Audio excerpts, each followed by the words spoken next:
And we're really excited to be joined by our speakers today. We have Dr. Michelle Papina-Covey, our Coastal Resilience Department of Defense liaison with the Southeast Regional Partnership for Planning and Sustainability, or SURPASS, and a member of the UGA Marine Extension and Georgia Sea Grant as well. And then we also have Amanda Gobelli, who is the coordinator for the South Atlantic Salt Marsh Initiative, SASMI, and also a member of the Texas A&M Natural Resources Institute. And with that, I'll go ahead and turn it over to Amanda, and she'll be sharing her screen and walking us through her presentation. Great, thank you, Bailey. Do this little present in Teams here, giving the slides a chance to get up. There we go. Okay. So yes, as Bailey said, I am the coordinator for the South Atlantic Salt Marsh Initiative, or SASMI. As the coordinator, I am primarily the organizer of more than 400 partners now that we have within the initiative, who are located within 4 southeastern states: North Carolina, South Carolina, Georgia, and Northeast Florida. So I am not necessarily the salt marsh subject matter expert, but I have access to all the salt marsh subject matter experts, and that is the role that I play in SASMI. So my portion of this, I'm going to be giving y'all a little bit of the background of what SASMI is and how we came to be. I'll be talking a little bit about the regional plan for the protection and restoration of salt marsh that guides all of our activities within the Salt Marsh Initiative. And I'll give y'all a little bit of a sneak preview at what we are working on currently and what is coming up for us this year. So to start out, in terms of what is the South Atlantic Salt Marsh Initiative, this began in May of 2021 through the efforts of really 2 key partner organizations initially. One of which is SURPASS, which Bailey mentioned. That is the Southeast Regional Partnership for Planning and Sustainability. And the other is the Pew Charitable Trusts. So SURPASS brought to the table a pre-existing group of partners in the Southeast who are focused on natural resource conservation, primarily military partners who are largely focused on the national defense and resilience elements of conservation in that region. And Pew brought to the table their own groups of pre-existing partners, as well as experience with launching similar conservation initiatives, as well as some funding to help get SASMI going. So between the efforts of those 2 kind of starter partner organizations, we've now assembled this group of hundreds of partners that we now call the SASMI Coalition, and that make up the larger SASMI initiative today. So as I mentioned, this is a regional multi-state initiative. Our area of focus is North Carolina down through East Central Florida. And we include a number of different partners from within those 4 states. So just to give you all an idea of the variety that we have within SASMI, that includes a lot of local, state, and federal agency representatives, lots of nonprofits that are engaged in salt marsh conservation, some academics, many military personnel, as we noted with those SURPASS connections, as well as cultural and community leaders. So it really is a wide variety of folks who are engaged in salt marsh protection for a number of different types of reasons. One of the most important aspects of SASMI also is that it is a voluntary non-regulatory partnership. Okay, so it is not a formal NGO. There's nothing binding about participation in SASMI or about being a member of the SASMI Coalition. Everybody who is there because they want to be and because they care deeply about SASMI's goal and what we are trying to do in the region.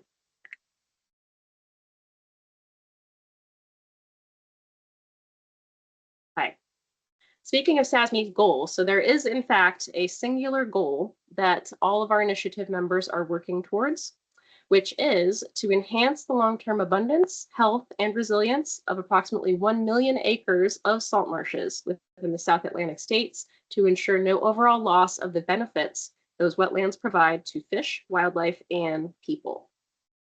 So that is a rather ambitious goal to safeguard essentially 1 million acres, which is nearly the size of Grand Canyon National Park across 4 different states where the conservation situation in each state looks a little bit different. So to coordinate that effort, it became apparent pretty quickly when SASMI got started that some kind of overall plan was needed. So that was one of the first things that the initiative focused on after assembling that group of partners, was to figure out the path to assembling a regional plan for salt marsh protection and restoration in that region. So what that looked like essentially was started with a series of workshops. So these were in the middle of COVID, so virtual workshops in the spring of 2022. Organized the different subject matter experts from within the initial SASMI coalition into different topic areas to kind of figure out, what exactly needs to go into this regional plan to make it an effective tool for actually reaching the SASMI goal. And then from that point, the content from those workshops was used to draft an initial plan, which of course went through several rounds of reviews and revisions. And in May 16th of 2023, we were proud to debut the final SASMI plan for our region. So since that time, and in fact, that was right about when I joined on with the initiative, we've been working with that group of partners and significantly expanding that group to gear everyone up to implement that plan. So we can talk more about what that has looked like as well. We've made a lot of progress in that area. Because that plan is such an important guiding force for SASMI, I do want to talk a little bit about kind of what is in it and what exactly the strategies and the actions are that this wide group of folks is working on. Now, granted, the full plan is more than 50 pages, so there is a lot of content in there. I highly recommend that y'all read it if it sounds like something you're interested in, and I'm happy to link y'all to it. But this is just going to hit the highlights in my little 10-minute presentation here. So underneath that singular goal, there are really two key strategies that the plan is built on. The first of which, you'll probably guess that this would be something to this effect, is to protect and restore the health and function of existing salt marsh. So of course, with this one, what that means is that we are looking at the areas where salt marsh currently is and where it is likely to be able to persist in the future, even in the face of like sea level rise. And we are doing our best to safeguard and restore that salt marsh wherever possible.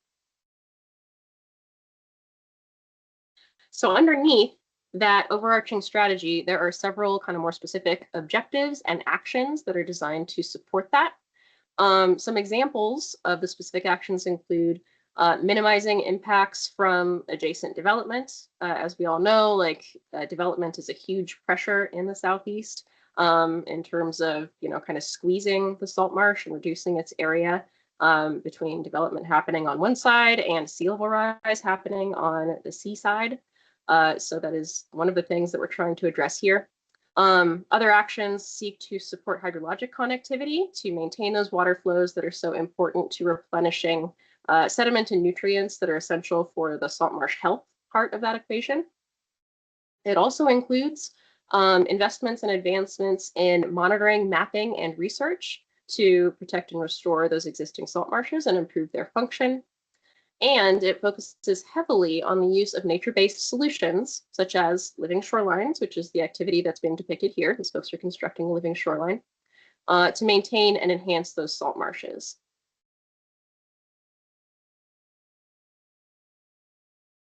Now, strategy 2 takes a little bit of a different approach to trying to get to that million-acre goal, and instead is focused on the conservation of marsh migration corridors, as well as the removal or retrofitting of barriers, essentially to ensure that, acknowledging that there are some places where sea level rise is going to make it so that marsh that is currently there is not going to be able to be maintained there over time.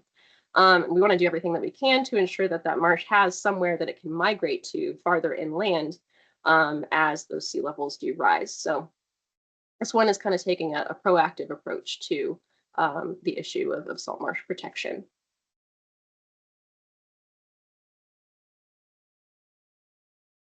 And so the specific actions and objectives that fall underneath this strategy are largely focused on protecting the areas farther inland that marsh can potentially migrate to.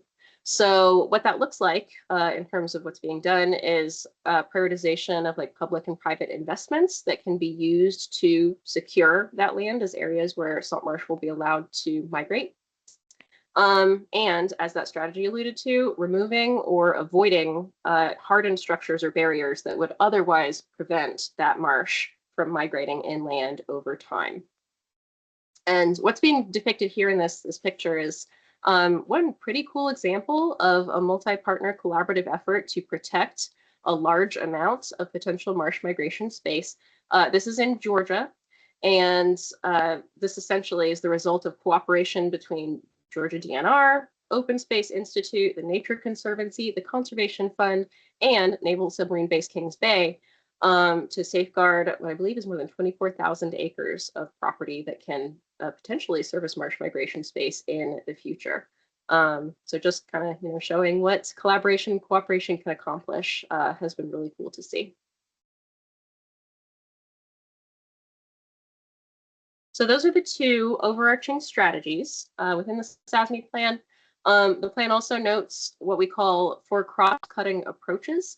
And these are essentially the activities that we'll need to be engaged in order to support all of our partners and the other strategies and specific actions that we need to achieve the goal.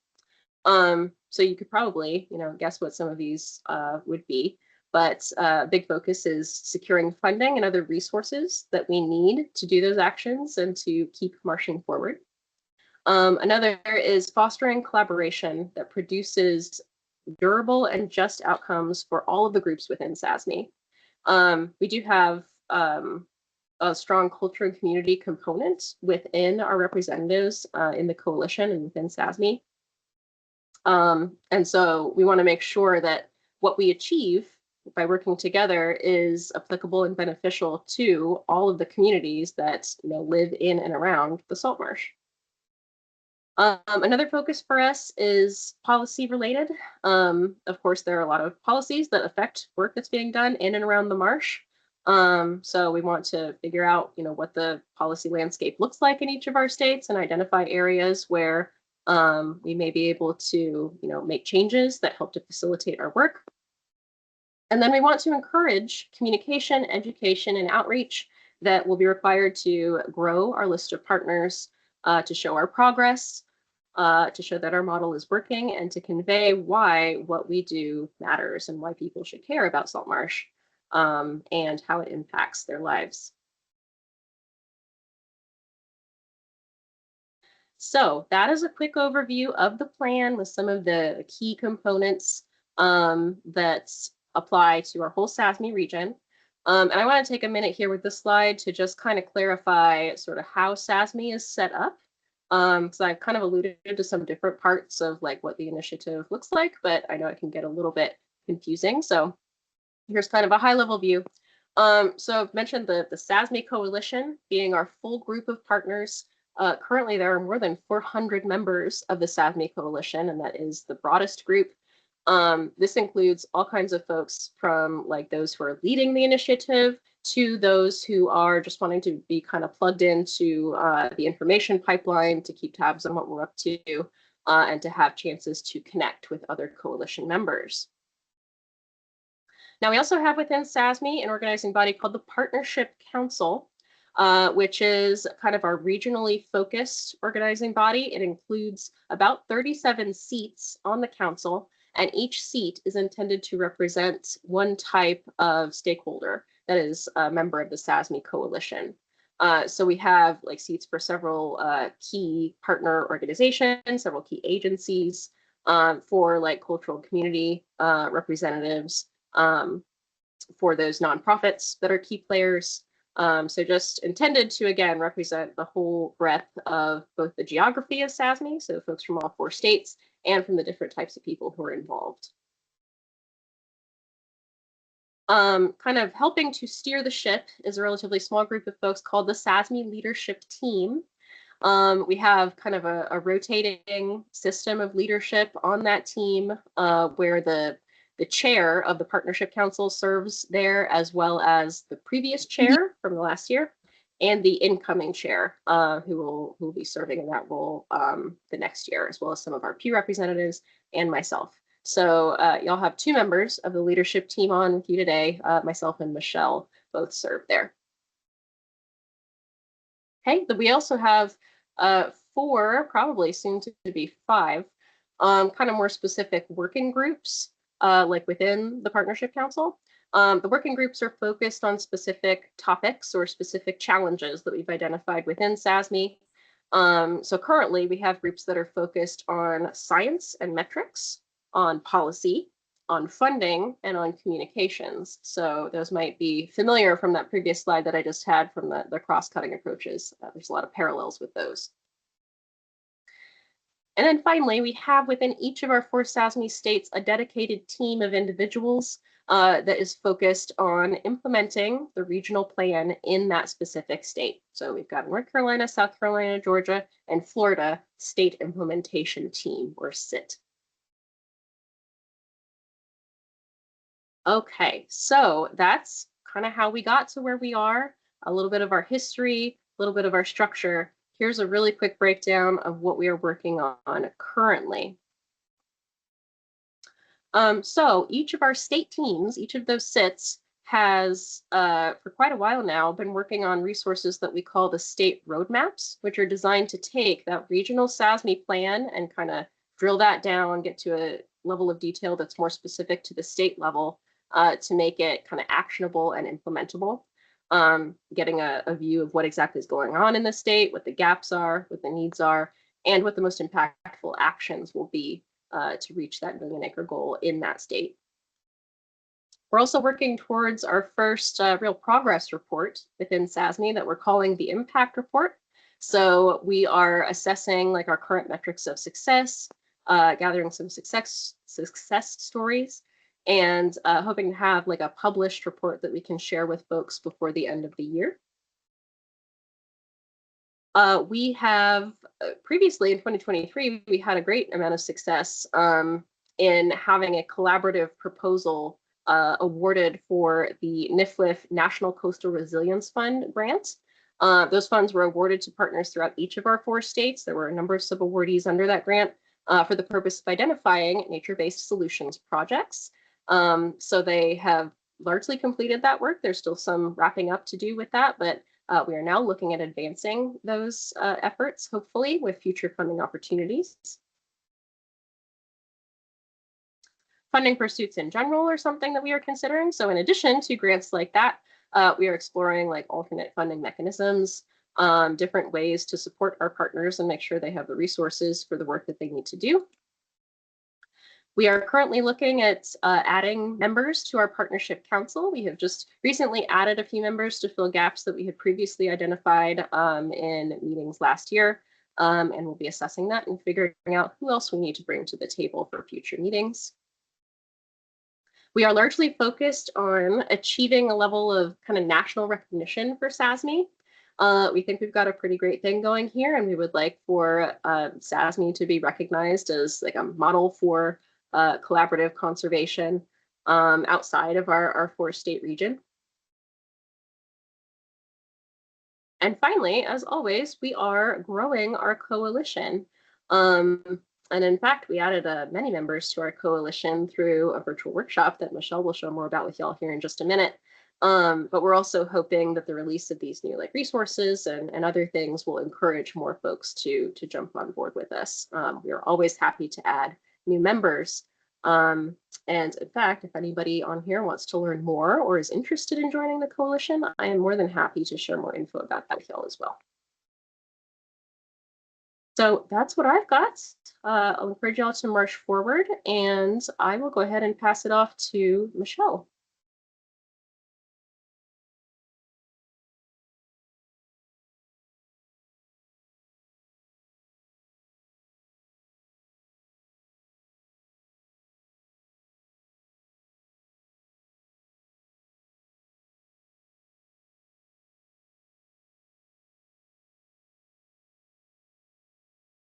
Okay, thanks so much. Sorry, I was just struggling a little bit with the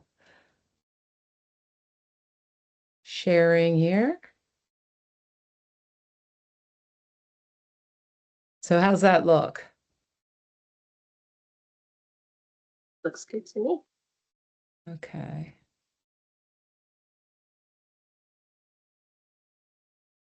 Okay, so hi everyone. I see some folks on here that I know. So some friends, happy to see you, and happy to meet new people that I haven't met before.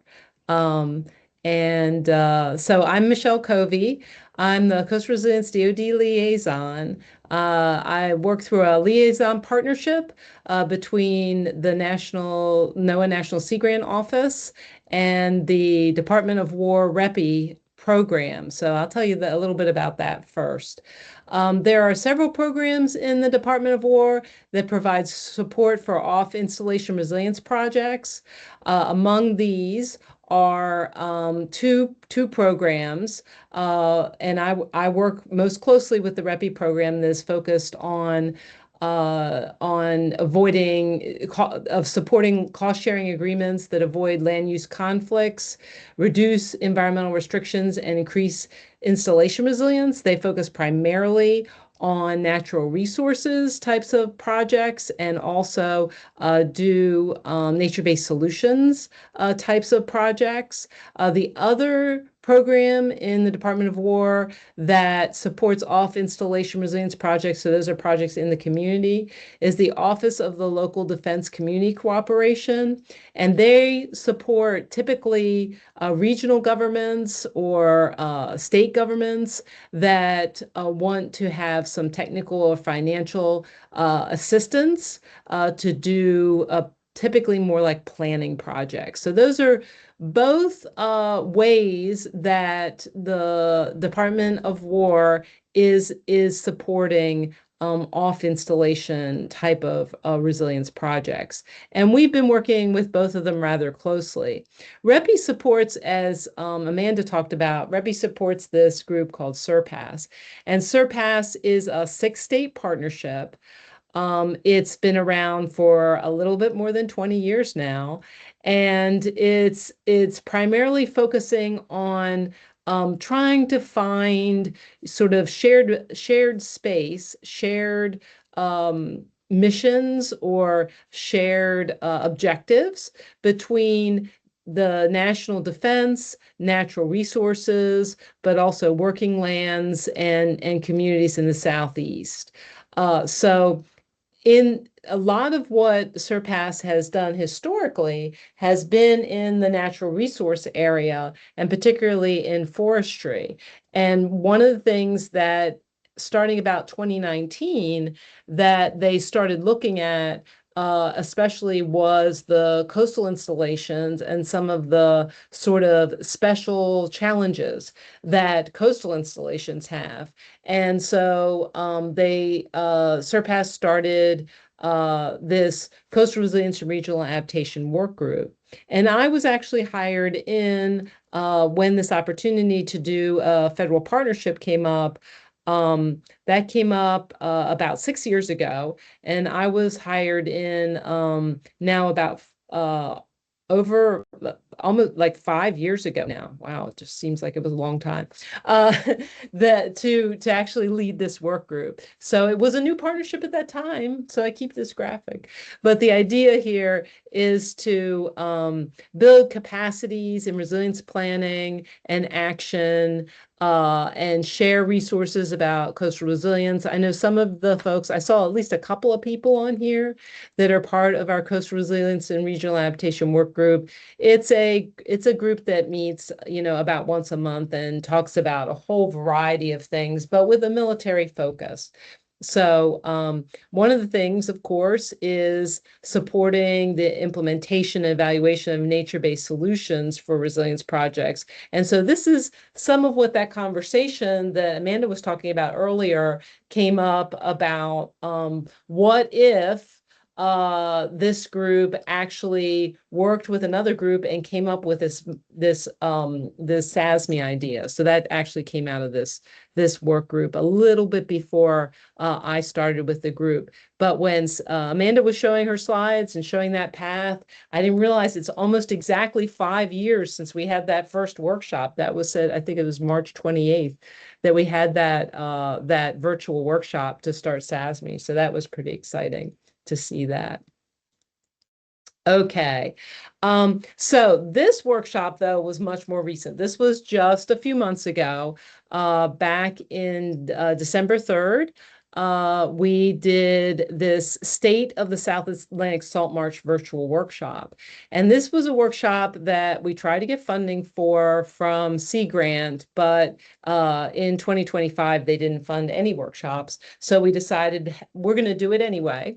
And I reached out to my colleagues, and you probably know some of these people. Sarah Spiegler in North Carolina Sea Grant, Landon Knapp in South Carolina Sea Grant, my colleague Sydney Williams in UGA Marine Extension in Georgia Sea Grant, and Anna Braswell in Florida Sea Grant. And so this group, along with Manda and myself, came up with a lot of these ideas, and determined what would be the best collection of people to come and talk about the state of the South Atlantic salt marsh. And as far as we know, tell me if you know something differently. This is the first time that somebody has done something like that, looked at this region and said, okay, what is going on with this region? Let's try to bring all of the different people working in this region together. So I'm sure we didn't reach everybody, and we didn't get all of the elements, but we'll have another bite at the apple sometime. So if you're interested in the resources from this, they're still available. We're happy to send you the workshop report that's available. One of the comments in the feedback after the workshop was that the folks wanted summary references. So we've got a whole list of all of the scientific papers that were referred to during the sessions, but we've got all the slides still archived in a Google folder and videos. So if you want to go back and look at what happened during this meeting, because either you couldn't attend it, you couldn't attend all of it, that is still available. So this was the purposes and objectives of the meeting. We really wanted to get at the current health of the salt marsh and really look at what is causing vulnerability region-wide. Ultimately, the idea is to inform the actions of SASMI partners, whether that's conservation, restoration, or policy actions. We see that the scientists are partners with the management in this. And we also did a lot of identifying research gaps and opportunities. So all that information, everything that we came up with, we used a virtual whiteboard to collect ideas that people were willing to offer. And we've got all that documented in the workshop report. So I'll quickly go through some of the presentations. I don't have all the presentations, but just to give you a flavor in case you weren't able to attend. Probably the only study that was on here, we had a section. We want to start out with regional level studies, and this one is the one. It's not complete. If any of you are familiar with it or working on this study. But it's a regional level study that's being led by Davinia Passari, who did a presentation. And she basically, they've got a large team that's trying to develop various models that can span different marsh types and resolve some of the differences between the approaches that different areas have been taking to estimate salt marsh vulnerability. So we really wanted to get at what's going on regionally. There are a lot of differences. The salt marsh isn't the same from Georgia to Florida to North Carolina. So we're looking next year. They should be wrapping this up, and we're really interested in checking back in with this. But anyway, the multiple approaches they're using include modeling. They use a hydromem model, which kind of marries together sort of an ad-circ circulation model that's often used for looking at disaster models and hurricanes and that kind of thing, with it that create simulations of water circulation. And they're using that with the MEM part of it is the marsh equilibrium model, which predicts where you can expect salt marsh biomass based on water depth and elevation. So they're using these models together to predict future marsh areas for migration and biomass densities. And they're also comparing it with some other types of models as well. So I think it's going to be a really useful model. If there's anybody on here that's working on this project, there probably is. They'd be better to answer the questions about this, but we're all real excited to follow this and get those results when they're done. We also heard a lot about what you all are most interested in is how surface elevation tables are assessing salt marsh health throughout the South Atlantic. This talk that Jenny Davis did was focusing primarily in North Carolina, but she did a great job at kind of, providing the information, the background information for people that aren't familiar with sets at this meeting, but also kind of made parallels to what's going on throughout the region. So she talked about, some of the things I'm sure you've been talking about here. She's been talking about how they had been set up differently for different types of studies. And she did, of course, mention you all, the SECOORA Set Community Practice. So that was really exciting to make sure you guys were represented at that meeting. One of the most exciting things that people talked about was sort of a cautionary tale that was presented by Dr. Kyle Runyon, who examined trends in below ground biomass in salt marshes across the Georgia coast. He used a model called the Below Ground Ecosystem Resilience Model, or BERM, to assess below ground productivity, and he calibrated it for the Georgia Spartina alterniflora marshes through an extensive ground truthing of that model, and he applied that to monthly estimates over the past decade, and he found that above ground biomass did not signal losses in below ground biomass, and that while 88% of the salt marsh might look great above or even increasing above, he found 72% of the marsh was actually decreasing below the surface. So this was something that caused a lot of discussion. People are trying to see how they can, mix it with other types of salt marsh assessments and that kind of thing, because it's a very labor intensive way of measuring below ground biomass is very intensive. But looking at this model, whereas generally Georgia salt marshes are usually considered to be pretty robust, using this model, over a quarter of the Georgia salt marsh is classified as vulnerable. So, one of those concerns. Folks on this may be familiar with this study, and anyway, there was a lot of talk about it during our meeting. So we had our third session that we did after lunch break, did touch on a lot of areas where people are looking at long-term field data. So a lot of those are sets. So we heard from many of your colleagues, like Dr. Eric Smith, that works at the North Inlet Winna Bay National Estuarine Reserve in South Carolina. And he shared long-term emergent salt marsh monitoring data, again, showing that it's not keeping pace. This is really what we wanted to hear about, the state of the salt marsh. And the research team, they've measured a lot of the different parameters and used RTK GPS and that kind of thing since 2008. So they have that longer term. And more recently, they've been using LiDAR mounted on drones as well. So we heard about a lot of the techniques that they're using and what they're finding also in this. These were kind of area by area, state by state. We learned about what's some of the research that's going on in the Georgia NSF funded long-term ecological research site. where they've been tracking ecosystems. These go back like 25 years to 30 years. Some of their monitoring is looking at water quality over that time, like salinity in different areas of the salt marsh.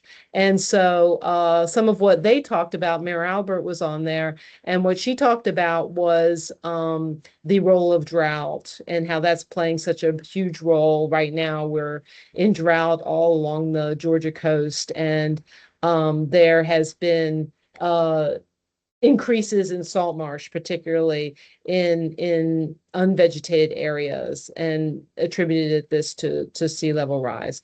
And finally, we heard from Florida as well at the Guantanamo Mentazis National Estuarine Research Reserve, where they describe several of their ongoing projects. Here we've also started talking about mangroves and the interaction between mangroves and salt marshes, and saw some really interesting photographs where they've been tracking that changeover. And that actually continued on into our fourth session, which was the future of the South Atlantic, the threats beyond sea level rise. There we talked about land use, we talked about tropicalization, we talked about invasive hogs and interactions between the salt marsh levels and snails, and the effect of snails. So lots of different examples in this last session. I would encourage you, if you're interested in any of these, if you're interested in just one of these, to access our materials and read more about it. So just a quick overview. I know we want to have some time for discussion here, but some of our key takeaways, we tried to come up with sort of a statement. This is sort of the best we could come up with the South Atlantic salt marshes is healthy, but it's still vulnerable. But that vulnerability depends on a lot of different factors and site-specific interactions that are going on. That we talked a lot about the difficulty to do regional scale assessments. Some people said that that may not work for policy at the state level. On the other hand, other folks said, you know, when you're looking at this from a scientific point of view, maybe we should be looking at subregions rather than states. So, you know, there were some sort of different ideas about what ways that we might look at the science a little differently than what we're looking at now. Some other key takeaways were that indicators may only be estimating above ground. That a lot of folks are using the UVVR and may not be seeing what's going on below ground. So that might be something that is an early indicator of vulnerability that should be examined more. And again, these marshes are open to multiple threats. So you can't just look at one thing. All these different predation, species changes, hogs, all these things are interacting to make the salt marsh vulnerable. And finally, what are we doing next? We have, as Amanda mentioned, SASMI Science and Metrics Work Group, and we've met once since this workshop, and we're looking at what research needs and gaps. We had a lot of really interesting discussion. We talked about what SASMI's role could be in working with scientists. And then we had so much excitement about this workshop. We're talking about possibilities of future workshops and what would be the most effective use of our energy to get that science and to inform things that we're doing in SASMI. So that's all I have. Move into a joint discussion with Amanda and Dr. Covey, and this is just a chance to explore SET networks and elevation data connection with SASMI's regional strategy and some opportunities for collaboration. So our first question is, from your perspective, which areas or regions are currently most involved with SASMI's efforts?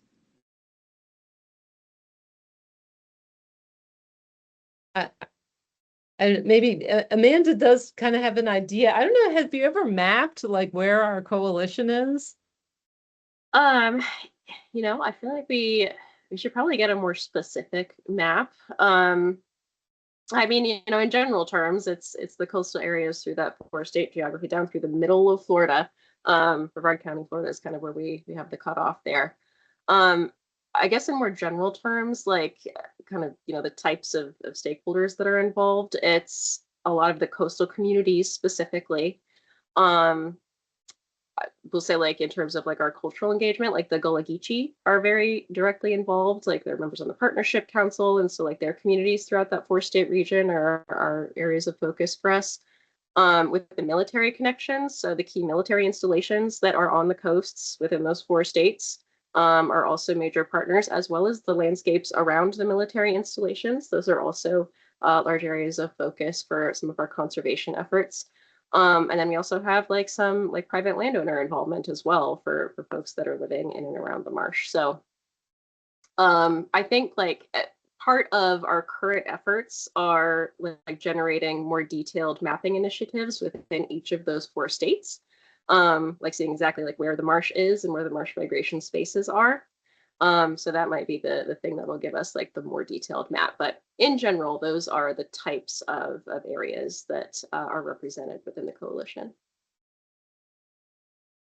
Yeah, and I guess I'll just add, we've got a pretty good engagement with like the National Estuarine Research Reserves. We had a lot of folks from there involved with with this science meeting.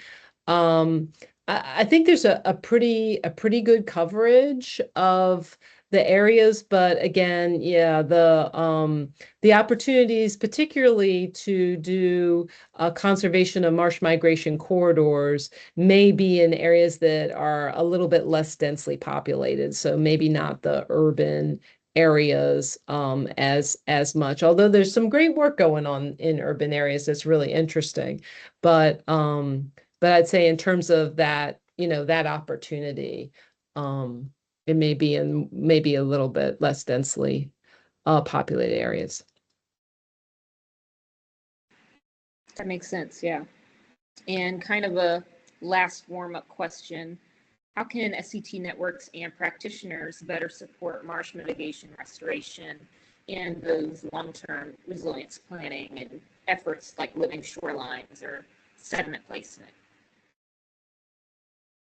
Yeah, I would encourage folks to connect with across the science to management. I think people are doing that already. I don't want to like say that's a brand new idea, because I think folks are really interested in making those connections. But I think SASMI could help with that, could have a role in that. We are engaged quite a bit with folks that are doing on the ground restoration projects.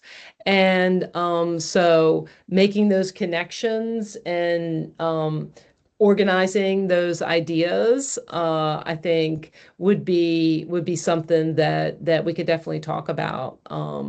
That's a great idea for a workshop. Yeah, and I would absolutely second that, because I mean, I feel like the data that y'all are working with and your focus on coastal resilience, like that is already so closely aligned with what SASMI is trying to do, that I think the best way for like us to support each other is just to make sure that people are plugged into our two different initiatives in the ways that they need to be for the folks who need that data to make the best use of it, right? So like looking at our attendance list here, there's a few folks I see on here that I know are also coalition members. But if this is new information to anybody and you feel like, wow, I probably need to get into some part of SASMI, I will help you figure out what part makes the most sense. So I think that's the coordination is the answer from my biased coordinator perspective. Yeah, and that's a great way to transition. I'll open it up for Q&A. If you guys have any questions, feel free to put them in the chat or raise your hand and we can call on you.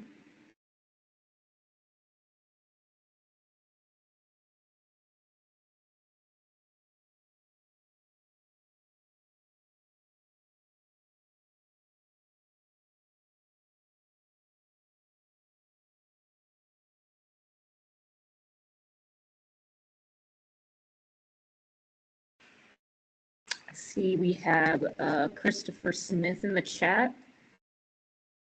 I can read it out for you guys too. They say, I was very interested in degradation problem you presented as an example, Michelle. I wonder if there has been any focus on mapping the subsurface in these environments. I can imagine that the War Department has supplemental data from their practice areas. I wonder what role marsh unit thickness and stratigraphy of those layers could be influencing those areas where collapse or shallow subsidence is dominating some of the vulnerability. Has there been a focused effort to mapping surface and subsurface framework of these areas? I'm not aware of I think that's one reason the below ground biomass project was so exciting, and I'm happy to share the it's in our summary reports, those papers that were produced from that. That was actually a PhD dissertation that he did, that project. And it was all in Georgia too. So there's some discussion about, well, is there a little bit of a regional difference? I think a lot of people are looking at exploring this same idea. I don't know. I mean, you bring up a good question, because this was sort of outside of my role in DoD. I don't know that anybody has looked at this kind of data in adjacent areas of installations. This was done primarily through the long-term ecological research site. So the middle part of the coast of Georgia, primarily. And there may have been other material, but I'm pretty sure was all Spartina altiflora. It was all Georgia. So what does it look like in other types of marshes? What does it look like, in other places? I think it's all in there's a lot of new information needed there.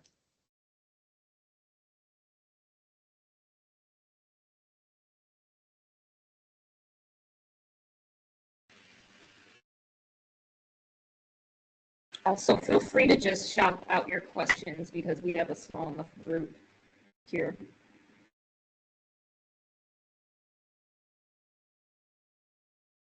Yeah, we'd love to have the dialogue and see you. Hey, there's Clark. I see Clark. He may know more about this, because I know Clark Alexander worked with Kyle a bit, I think, right? Clark, didn't he use your course? I'm sorry. I just logged back on. I had to go to another meeting. What were you asking We're about? talking about Kyle Runyon's study of the below ground biomass. Oh, Didn't yeah, he I use don't your know. core data? Yeah, he didn't use, they collected their own cores up here. Oh, okay. Yeah, sorry about that. Oh, that's all right. That was my mistake.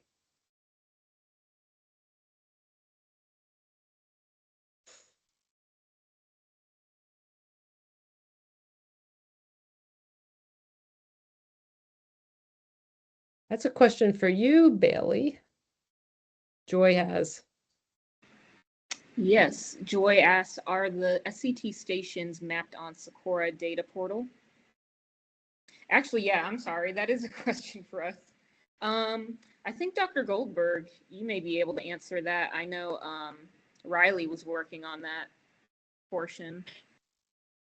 Yes, we have the data visualization platform. We can send you a link and you can explore. It's a really amazing platform with a lot of layers that I think you'll find useful.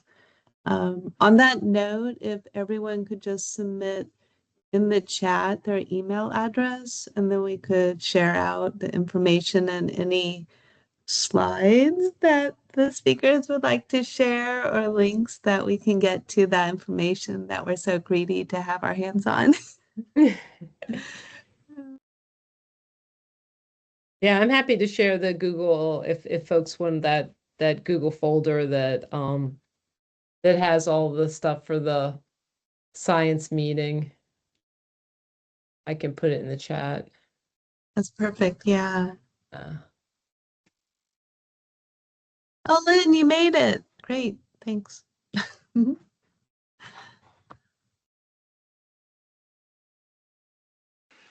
I also had a question for you guys. I guess, are there any regions or habitats where you think restoration and monitoring should be really prioritized right now? Or any common trends that you've seen in different places, areas? Some of that I think is emerging from some of the work that they're doing on the roadmaps. I think that there's definitely been a discussion. There was a similar discussion with the Manomet project that was looking at beneficial use in North Carolina, South Carolina, and Georgia. It doesn't. They didn't work in Florida, but they also did a process where there was a lot of focus on places that really need, sort of marsh enhancement that are kind of declining. Um, and so that was another way, but I don't know. Amanda may know more about the roadmaps and some of the information.